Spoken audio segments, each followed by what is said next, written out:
So in this general election, immigration has turned out to be a major issue, given that Sunak has set great hope into stopping the boats, and Starmer has followed suit by saying that Labour will reform the border force, etc. Capitalism, of course, does want migration, and capitalism also was against Brexit. It wants free movement so that it can exploit people. Cheap, labor is preferred by capitalism.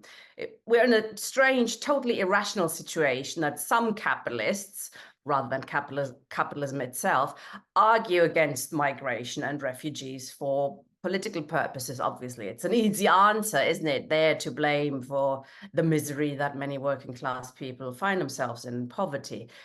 But it shouldn't be that easy an answer for socialists, and they should not step into that trap. But almost all of them are united in talking about an end to racist immigration controls only. It's okay to have some migration controls, but is racism really the problem here? The rich can always travel and settle wherever they want, whenever, always, no matter the color of their skin. I mean, even those who make it onto the boats and across the channel aren't really the poorest of the poor, because those cannot afford to make that journey. Most migration does take place within the poorest areas of the world.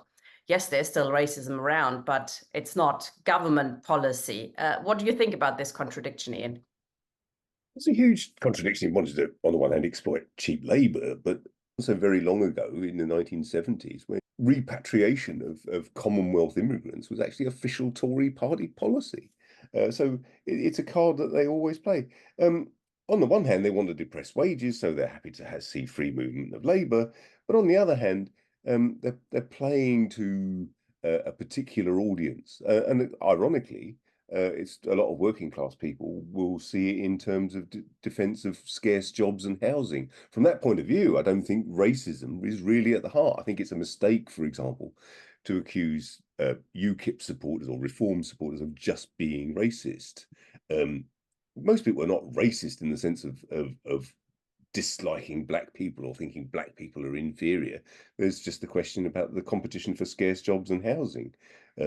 The task, therefore, is to organise as workers so that there isn't the competition for scarce jobs and housing. The working class movement is and has always been internationalist at its heart, well, at least on the Marxist side of the things. Marx himself was a thoroughgoing internationalist. But you don't tend to see that today. I mean, one way or the other, a lot of the left groups are playing to the gallery as well. Whether it's the Workers' Party or whoever else, tended to talk in terms of, a points-based system or a non-racist immigration system or whatever else. In the end, they all end up being playing that numbers game and playing a nationalist card rather than an internationalist one. And I think that's also become obvious during the Brexit debate, isn't it? When many on the so-called left took what they call a Lexit position, which clearly wasn't going to happen, choosing smaller capitalism over bigger one, as if that's the two options we had. Clearly, as Marxists, we have to have a positive view of overcoming that. The First and the Second International, despite their problems, they did try to formulate such a positive outlook and, really importantly, organize the working class across borders. Today, there's almost nothing, despite the fact that the world is even more global now. We're exploited internationally, yet we do not fight back internationally. Ideally, obviously, we'd need a communist party of the European Union, a communist party of the world. Absolutely. I mean, speaking only personally, I'd rather we had rallied, but not Lexit, but a socialist United States of Europe, the old Trotskyist slogan. However, what we clearly need is to organise, even on the level of a trade union basis, a Europe-wide, worldwide, so that you don't end up competing against brother and sister workers from other parts of the world. I mean, we'll leave aside, of course, the fact that if one looks at the NHS where I work, it is almost completely dependent at the moment on Indian and African nurses working within the NHS. And similarly, nurses trained in Britain tend to go to Australia, New Zealand, the United States and Canada. Our answer has to be not kind of more ships to, Royal Navy ships to stop the boats or whatever, as George Galloway has argued for, but instead arguing for a strong international trade union and Communist Party of Europe, which can fight for workers across borders, because the workers have no country.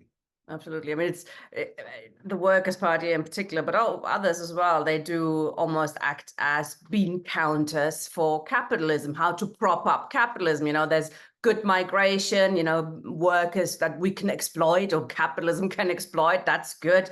But refugees, that's much more problematic. It's outrageous. Division to make and a way to look at human beings. I think it's important to look at the trade union issue and how limited trade unionism even is today. I mean, there are people being signed up in Spain on lower wages and then come here to work for British companies. I mean, that should be prevented by a trade union movement, but there's no attempt to even try and organize comrades on that level. Given that Karl Marx, I mean, you mentioned him, was a refugee and always argued that workers have no country, what do you think his attitude would be to immigration controls? Well, Marx's internationalism was absolutely central to the communist project. It wasn't a kind of add-on thing. It wasn't a bolt-on optional extra. Like capitalism before it, communism is either a world system or it's nothing. That doesn't mean, say, of course, that the world revolution is going to break out tomorrow spontaneously in all countries. Obviously, there'll be some places that are more advanced than others. But the aim must always be for a worldwide communist system. After all, the Russian Empire was a fifth of the land surface of the world, and you couldn't have socialism in one country there. So as communists, we take our lead from Marx and Engels for very good reasons. We're talking about the transformation of world society. It's not just, I mean, there are whole areas of the world that within the last 30 years have been laid waste to. Think of Libya or Syria, Iraq, absolutely countries that were all very advanced in the 1970s. We're seeing suffering on an absolutely unimaginable scale. Just think of what's happening in Palestine. And it's global due to imperialism and war, and all just so that the capitalist caste can enrich itself. Our task is to put forward an alternative to this barbarism, which is right here, right now. It's barbarism already. After World War II, the Marshall Plan aimed to reconstruct the capitalist world to make it a safe place to make profits in. And what we need is a Marxist plan to reconstruct the world save it from climate catastrophe and the deforestation and all the other kind of horrors that we're seeing around the world. It's that's driving millions to be forced from their homes. No one wants to just leave their home and risk everything on a flimsy boat across the channel, only to be treated like dirt when they get here. Our task is to say, welcome. All workers are brothers and sisters, and that what we fight for is a truly humane world where everybody is treated with humanity, irrespective of where you come from. I'm no more concerned about whether someone comes from Southampton or Somalia. As far as workers are workers, people are people. It shouldn't be the tasks of socialists to sort out capitalism and explain to them, how we can sort out exploitation, etc. Our job as socialists with a vision for a better future should be to fight for open borders. And as you say, I think this will get worse, the situation. There will be more people fleeing from war, but yeah, the coming climate catastrophe, we haven't seen anything yet.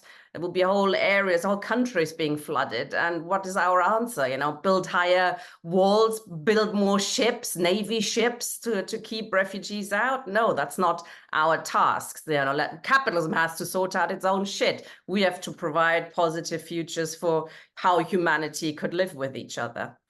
Thank you.